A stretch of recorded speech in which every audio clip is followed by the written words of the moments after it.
55 hari setelah penyerangan Abraha ke Ka'bah, Aminah melahirkan bayi agung yang akan mengubah dunia.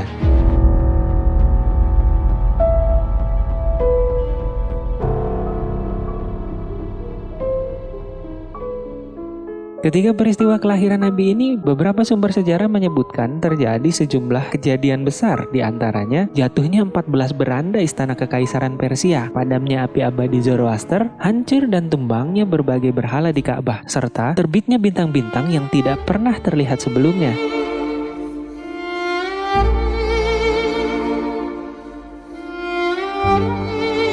Di Madinah, sejumlah pemuka Yahudi juga mengamati kejadian alam yang tidak lazim ini. Dalam catatan Ibnu Hisham, pada malam kelahiran Nabi, berdasarkan riwayat Hasan bin Sabit, seorang Yahudi memanjat ke tempat yang tinggi lalu berteriak, "Hai kaum Yahudi, pada malam ini telah muncul bintang Ahmad yang dia lahir dengannya." Pada hari ke-7 setelah kelahiran Nabi Muhammad, Abdul Muthalib menyelenggarakan perayaan akikah sekaligus pemberian nama. Seekor kambing disembelih sebagai ungkapan syukur kepada Allah Subhanahu wa Ta'ala atas kelahiran bayi yatim itu. Orang-orang Quraisy diundang dalam perayaan makan besar di pelataran Ka'bah. Abdul Muthalib mengangkat cucunya ke hadapan khalayak sambil berseru, "Muhammad." Muhammad.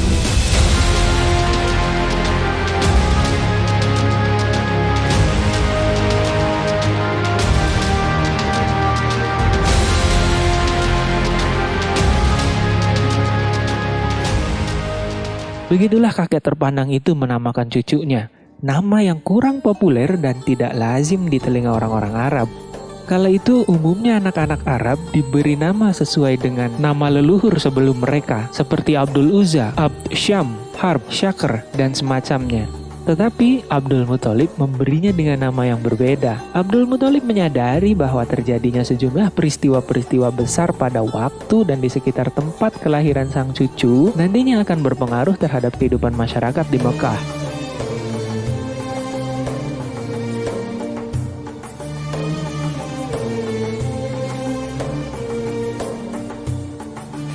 Mekah sendiri adalah sebuah kota terbuka yang lalu lintas ekonomi dan budayanya sangat luas, yang terhubung dengan berbagai wilayah di Timur Dekat dan Mediterania Timur.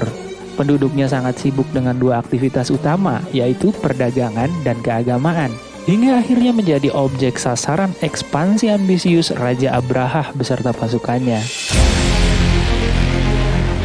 Abdul Muthalib bersyukur setelah Allah menghancurkan para penyerang dan menyelamatkan Ka'bah dari serangan Abraha dan pasukannya, sehingga peran ganda suku Quraisy kembali berjalan seperti sedia kala, baik sebagai pelayan atau penjaga ritual keagamaan Mekah maupun sebagai pedagang profesional bertaraf internasional. Sang kakek menyimpan keyakinan bahwa takluknya pasukan gajah merupakan bagian dari rahasia ilahi dan tanda-tanda luar biasa dari kelahiran cucunya.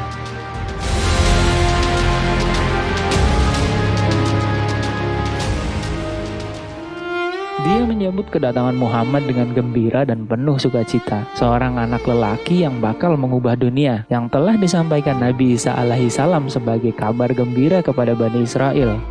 Dalam tradisi bangsa Arab ada hal yang lumrah bila seseorang memiliki dua nama atau julukan. Al-Quran menyebut dua nama ini, yaitu Muhammad dan Ahmad, sebuah nama yang lebih dikenal dalam Injil dan Taurat. Allah Subhanahu wa Ta'ala mengutus Muhammad bin Abdullah pada satu masa dalam rentang waktu yang cukup lama setelah absennya kerasulan di muka bumi, kira-kira selama 620 tahun setelah Nabi Isa alaihissalam.